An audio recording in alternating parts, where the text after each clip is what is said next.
오세훈 시장 보궐선거 때 예. 서울시 25곳 전석 석패한 거 혹시 알고 계시죠? 오. 네, 그러니까 수도권이라고 무조건 다 지는 건 아니다라는 걸 보여준 선거가 이미 예. 있었습니다. 바로 최근래에 예. 25곳 전부 다 빨간색이 됐었거든요. 그러니까 하기 나름이다. 지금부터 예. 수도권도 다 이길 수 있다. 우리가 실제로 해본 적이 있다. 이런 용기를 가졌으면 합니다. 대책이 있느냐가 중요한 건데 오. 대책이 별로 없어 보이는 거예요. 강서 재보궐선거 끝난 이후에 국정기조 바꿔야 되고 인적쇄신 해야 된다. 근데 예. 국정기조 크게 바뀐 거 없고 오. 그다음에 뭐 인적쇄신 지금 뭐 대통령 비서실이나 그 내각에는 좀 바뀌고 있는데 보면은 돌려막기예요. 그리고 오히려 기존에 있던 수석 비서관들이나 장관들 출마에도 방점이 찍혀 있고 예. 인사라는 게 가장 큰 메시지인데 그 인사에서 느껴지는 메시지가 없는 겁니다. 변화가 없는 거예요. 초안을 만들어낸 걸 보니까 최악의 경우, 최선의 경우를 이렇게 작성을 해가 왔기에 너무 낙관적으로 해가 왔더라고요. 그러니까 제가 봤을 때는 좀 별반 신뢰하기 어려운 걸 근거로 이렇게 해왔기 때문에 다 이걸 없애라. 이 초안 자체가 보고 자체 적절하지 않다. 악의 경우를 상정을 해서 지금 하신 건데 우리 후보들이 또 너무 입떨어질까 싶어서 근데 그런 사항은 전혀 아닙니다. 여섯곳만 해야다 이런 보도 있었는데 보고 받으시나요? 보고받지 않았고요. 그 보도 경위도 제가 알지 못하고 아마 사무총장이 그 부분에 대해서는 언론에 해명을 하실 걸로 알고 있습니다. 자, 화면 좀 보겠습니다. 이 보고서가 여러 가지 내용을 담고 있습니다만 가장 주목을 받던 부분을 그림으로 정리했는데요. 일단 화면 왼쪽을 보시면 지난 총선, 그러니까 2020년 총선이죠.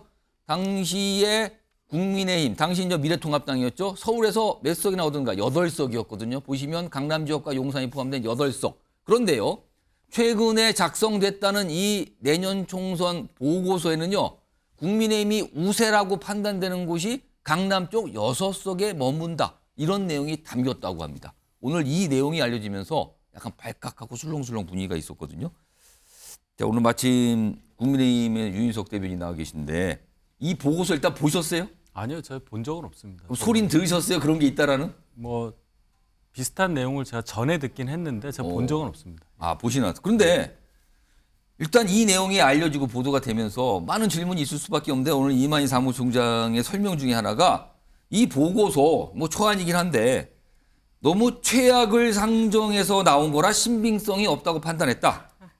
근데요. 원래 선거라는 게 최악을 감안하는 거 아닙니까? 이거 어떻게 봐야 됩니까? 그렇죠. 그래서 나온 게 지난번 총선도 저희가 그렇게 좋은 성적을 못 받은 상태에서 8곳, 서울 예. 49개에서 8곳밖에 확보를 못했는데 이번에 나온 거는 6곳이다 하니까 굉장히 다 놀란 거 아니에요? 일단 우세 지역이 6곳이다. 예. 근데 잘 보시면 6곳이라는 의미가 6곳에서밖에 못 이길 것 같다. 당선자가 6명밖에 안 나올 것 같다. 이 얘기가 아니라 우세, 경합 우세, 경합 열세, 열세 이렇게 5단계를 나눈 중에 가장 확실한 잠깐만요. 복잡한데요. 잠깐. 우세가 있고요. 그다음에 뭐라고요? 경합 우세. 경합 우세. 예, 그러니까 이기는데 거기는 좀 차이가 적게 이길 수 치열하긴 있는. 하지만 이길 것 같긴 예. 하다. 그다음 경합 어떻게 될지 모른다. 그리고 경합 열세 이렇게 5개로 예. 나눈 중에 가장 확실하다고 확보할 수 있는 그러니까 많은 표 차이로 예. 지금 이길 수 있다고 확실한 곳만 3분이 6개다. 일단 6개. 그럼 그 다음 단계인 경합 우세는 몇 개입니까? 10개라고 알고 있습니다. 10개 정도가 뭐 100%는 아니지만 우세하다. 이길 수 있는 곳. 그렇게 따지면 16곳이 됩니다. 그러면 지난번에 8곳을 이겼거든요. 예를 들어 그 지금 8곳 지도 나온 곳 중에 용산 같은 경우는 890표 차 0.6%밖에 못 이겼어요. 예. 그래도 빨갛게 표시가 돼 있잖아요.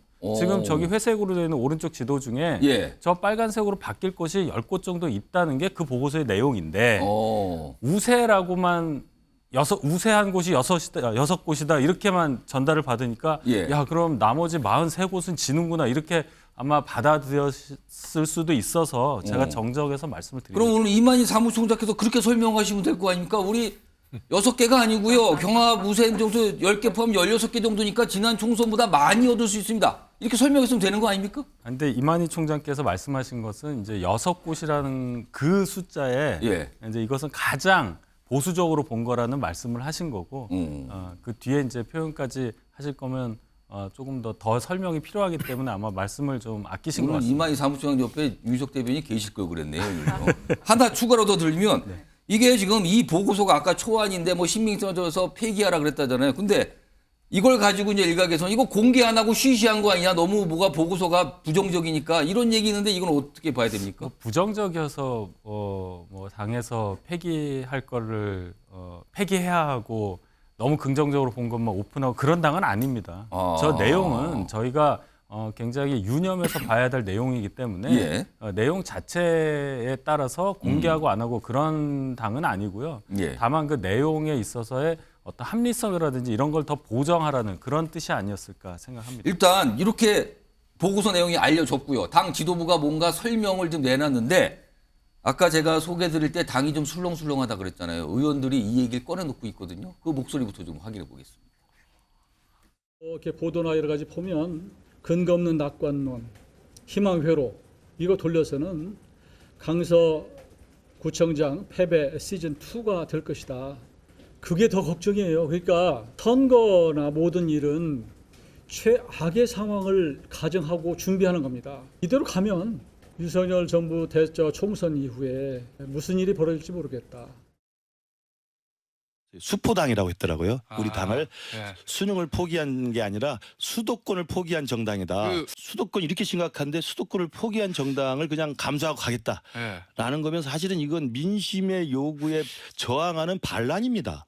그럼 반란을 진압해야 됩니다. 누가 진압하려고 했죠? 서울에 보면서 수도경비사령관이 진압했어요. 수도권을 지키고 수도소를 지키기 위한 이태신과 같은 정의의 사령관이 나올 때가 되지 않았나. 반란군을 진압하라. 영남 기득권에 안주하는 반란군을 진압하라. 정권의 탄생 의미, 출발한 의미 등을 국민들이 다시 한번 상기시켜서 우리도 대통령과 함께 이번 총선을 과감히 당당하게 치러야 한다고 생각합니다. 수야대 상황으로서 윤석열 정부의 동력을 갖춰주지 못하고 있는 것이죠. 과반수 의석을 차지하기 위해서 저희들은 아주 총력전을 펼쳐야 된다고 생각합니다.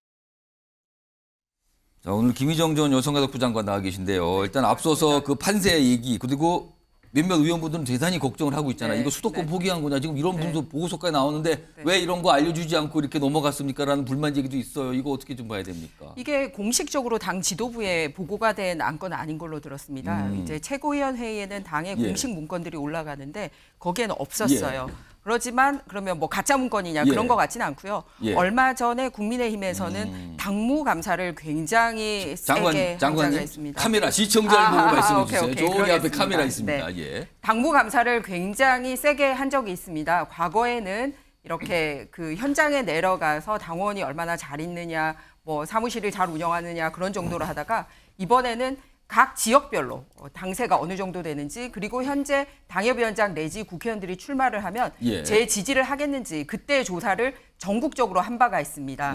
거기에 기초해서 아마 당 지지율도 민주당보다 절대적으로 높고 그리고 현재 있는 분들이 그대로 공천받는다고 가정을 했을 때도 예. 여전히 이기는 곳 이런 곳들이 이제 절대 우세 지역으로 예. 분석됐을 가능성이 굉장히 높습니다. 오. 그래서 이게 뭐 가리거나 뭐 이런 것도 아니고요. 결국은 이런 데이터들이 공천위원회에 다 연결이 될 거다.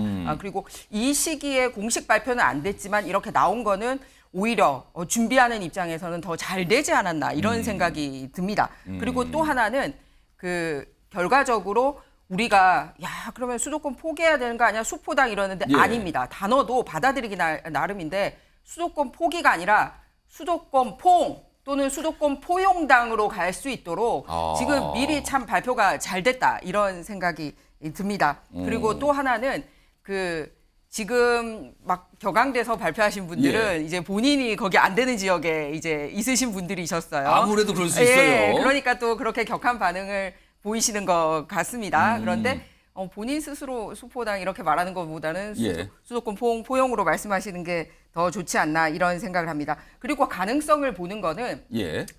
혹시 그 지난번 국회의원 선거는 저희가 8석밖에 못 얻었습니다만 오세훈 시장 보궐선거 때 예. 서울시 25곳 전석 석패한 거 혹시 알고 계시죠? 오. 네, 그러니까 수도권이라고 무조건 다 지는 건 아니다라는 걸 보여준 선거가 이미 예. 있었습니다. 바로 최근래에 예. 25곳 전부 다 빨간색이 됐었거든요. 그러니까 하기 나름이다. 지금부터. 예. 수도권도 다 이길 수 있다.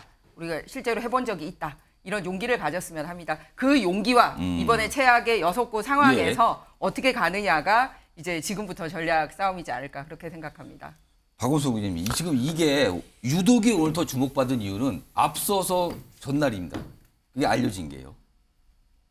민주당 세종시당 행사에서 이해찬 전 대표가 180석을 가능하다고 외쳤거든요. 그래서 이거는 너무 낙관 아니냐? 과거에도 낙관론 필사가 낭패가 있었는데 민주당 또 낙관론이냐? 이런 지적이 나오는 상황에서 여당에서는 반대로 굉장히 비관적인 어떤 보고서가 나와서 아주 대비되니까 주목을 받은 거거든요.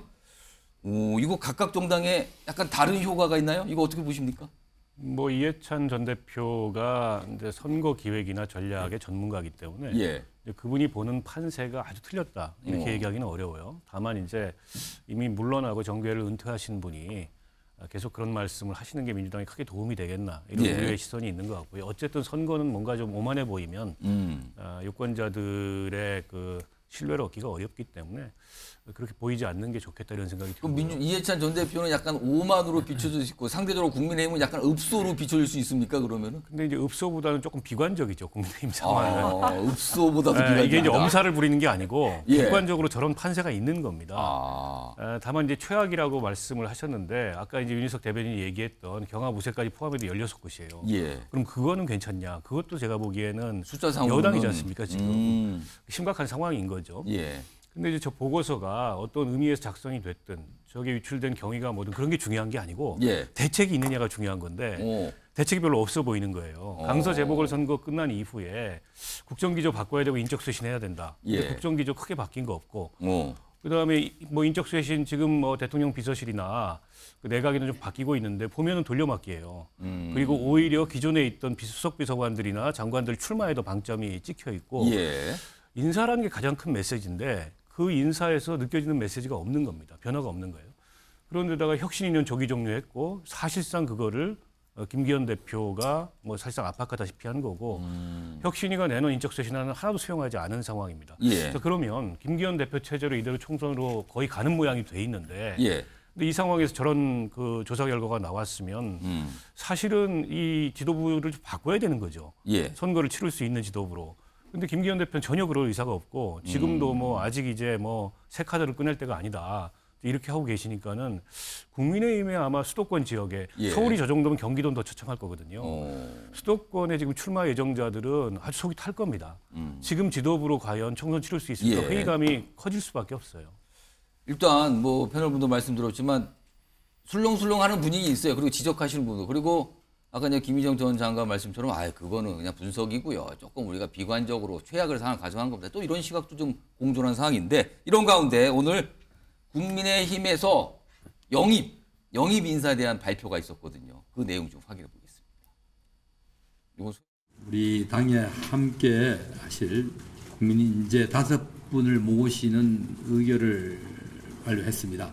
먼저 하정은 소아청소년과 원장님을 모셨습니다. 다음은 박충권 현대제철 연구개발본부 책임연구원을 모셨습니다. 윤도현 샤인온라이트 대표, 구자룡 변호사를 모셨습니다. 마지막으로 이수정 경기대학교 범죄심리학과 교수를 모셨습니다.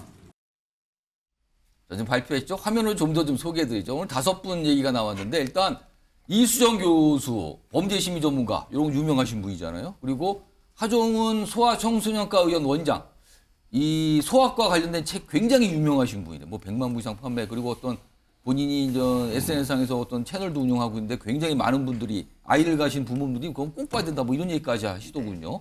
이런 얘기. 그 다음에 박충권 책임연구원, 탈북자입니다. 탈북 출신인데 지금 연구원까지 해서 국방대학 졸업 후 연구원으로 있고요. 다음 더 보겠습니다. 여기 보면 구자룡 변호사, 이른바 이제 이재명 저격수 이런 이름을 좀 갖고 있는 분이죠. 그리고요 윤도현 대표, 2002년 대학생 영입인사 중 최연소 이렇게 오늘 5명이 있습니다. 자 서영주 민주당 부대변인 5명 인물. 요거 경쟁 정당, 옆집 정당의 오늘 인재 영입이었었는데 이거 어떻게 좀 평가하실까요? 참 저분들이 수도권 수도권에 험지 출마하라고 권유당했던 예. 영남권 중진 의원들보다 훨씬 훌륭하다. 어, 용기 있다. 용기 있다. 당이 희생하러 온 것이죠. 아, 희생하러 예를 들면 왔다고요? 지금 현재 국민의힘의 오. 수도권의 위기론이 이렇게 심각한데도 불구하고 그걸 모르겠습니까? 아. 그러니까 하나의 씨앗이 되고자 해서 오신 거는 같은데 그래도 용기가 있다 그래서. 그냥 차라리 그 지금 영남 중진 의원들보다 훨씬 용기가 있다고 보는 것이고요. 이게 칭찬을 하신 근데 건지 다만 아니면 보면은 비판을 하신 건지 예, 모르겠는데요. 지금. 이수정 교수 같은 경우는 제가 갑자기 이수정 교수를 보면서 예전에 저희 당의 표창원 의원이 생각나더라고요. 좀 그런 비슷한 케이스 같아요. 그리고 예. 이수정 의원은 새로울 게 없어요. 원래 국민의힘 쪽에서 여러 번 활동을 했었고요. 수개월 전부터 얘기도 좀 나왔었죠. 그렇죠, 있었고요. 예. 나머지 분들은 좀 이제 뭐 좀 참신성을 유지하기 위해서 했고. 혹시 소영주 분은 솔직히 오늘 여기 민사 중에서 민주당 입장에서도 탐나시는 분 있습니까? 하나도 없습니다. 아, 정말 죄송하지만 없습니다. 그런데 이제 솔직히 말씀드리면 뭐 폄훼하는 건 아니고 예. 5명 중에 그 변을 보면 사회적 약자를 고려했다. 아. 그러니까 사회적 약자에 대한 여러 가지 활동들 고려했다고 예. 하는데 면면을 보면 어떤 약자를 고려했는지 모르겠어요. 물론 이제 의사 활동을 하셨던 분들은 뭐 소아나 아동, 그다음에 뭐 탈북 부분의 뭐 안보, 그다음에 안전 문제 있지만 특히 구자룡 변호사 같은 경우는 저하고 이제 패널도 같이 하지만 예. 예를 들면은 정권의 나팔수 역할을 했던 분 아닙니까?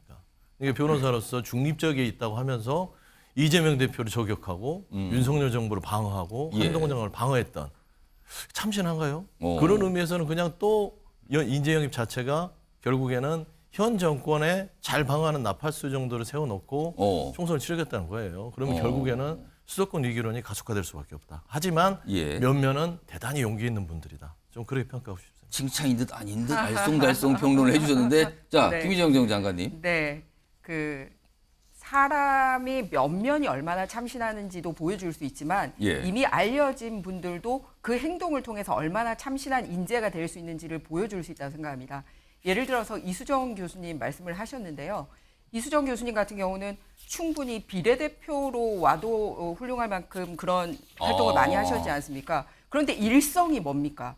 지금 수원에 한 명도 국민의힘 국회의원들이 없는데 예. 본인 수원 어디든 가겠다. 그리고 지금 맞붙겠다고 한 사람이 누구냐면 삼선에 변하는 저기 박강원 원내대표랑 그 가겠다고 지역으로 합니다. 가겠다고 선언한 네, 거예요. 그렇습니다. 오. 그리고 5군데 한 군데도 나오지 않은데 그러니까 사람은 알려줘도 벌써 예. 행동 자체가 예상했던 것과 다르게 가고 있지 않습니까? 예. 그러면은 부러우면 부럽다라고 아니 하셔야죠. 훌륭하시다고 네. 칭찬했잖아요. 네, 네. 그러니까 영남 중진 의원들보다 네. 훨씬 낫다. 그럼요. 두 그 말씀 분이 나는 공통적으로 겁니다. 용기를 말씀하셨는데 그 용기의 뭐랄까 뉘앙스는 사뭇 달라요 지금요. 네, 용기라는 예. 단어는 분명히 긍정적인 단어입니다. 그리고 사회적 약자 말씀하신 부분은 뭐냐면 드디어 이 국민의힘에는 21세기에 태어난 사람도 이제 정치권에 들어오게 됐습니다. 21세기 출생자. 네, 그렇습니다. 오. 네. 그래서 지금 현재 대학생으로 활동을 하고 있고요. 예. 그러니까 지금 86세대에 머무르고 있는 민주당에서 봤을 때는 굉장히 뼈아픈 부분이라고 저는 생각을 합니다. 2002년생. 네, 그리고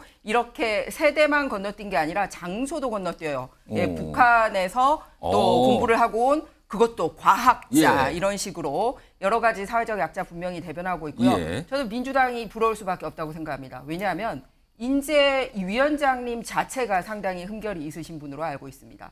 원래 인재 영입을 하려면 이러이런 흠결이 있는 사람은 우리 당은 안 받겠어요. 그리고 이렇게 훌륭하신 분들 받겠습니다 해야 되는데 아니 인재 위원장님이 지금 뭐 하루에 또 오늘도 또 저기 재판 뭐 이렇게 걸려 있고 몇 번을 당내에서도 물러나라고 하는 이재명 대표님이 인재위원장으로 있으면서 정과자 안 돼. 뭐 검찰 사칭한 사람 안 돼. 그다음에 증거인멸한 사람 안 돼. 그런 사람들을 우리 당이 못 받겠다고 어떻게 얘기를 할 수 있겠습니까? 그러니까 부러우면 부럽다고 말씀하십시오. 알겠습니다. 그리고 앞으로도 더 많은 인재들에게 문을 열어서 정말 아까 수도권 6석이 아니라 25개 구를 다 석권했던 그 시절로 갈 수 있도록 조금 더 서영주 용기 내야 될 것 부대변인께 같습니다. 제가 한 30초 드릴게요. 예, 말씀하세요. 그러니까 뭐 국민의힘이 제발 좀 민주당을 부럽게 했으면 좋겠다. 그래야 정치 발전이 있을 것이다 생각하고요. 예. 그다음에 두 가지를 좀 지적하고 싶은 게요. 21세기에 태어나신 분들이 사회적 약자 아닙니다. 그냥 젊은 청년일 뿐입니다. 예. 사회적 약자를 정치적으로 사회적 젊은 약자죠. 친구들을 들였다고 해서 그 부분들이 뭐 사회적 약자를 했다. 그건 조금 논리 안 맞고요. 그다음에 두 번째 말씀드리면 북한 탈북하는 부분들 좋습니다. 그런 예. 부분들이 정치에 참여하는 거 좋죠. 하지만 태우 의원이 과연 탈북민으로서 뭐 국민의힘에 어떤 도움을 줬는지에 대해서 예. 한번 돌아보는 것 좀 한번 말씀드리고 싶습니다. 알겠습니다. 지금 뭐 인재 영입인데요. 이거요. 이분들 나중에 선거 출마하고 나면 그 결과를 보면 압니다. 인재 영입이 잘 되느냐 아니냐는 결과가 말을 해 줄 겁니다.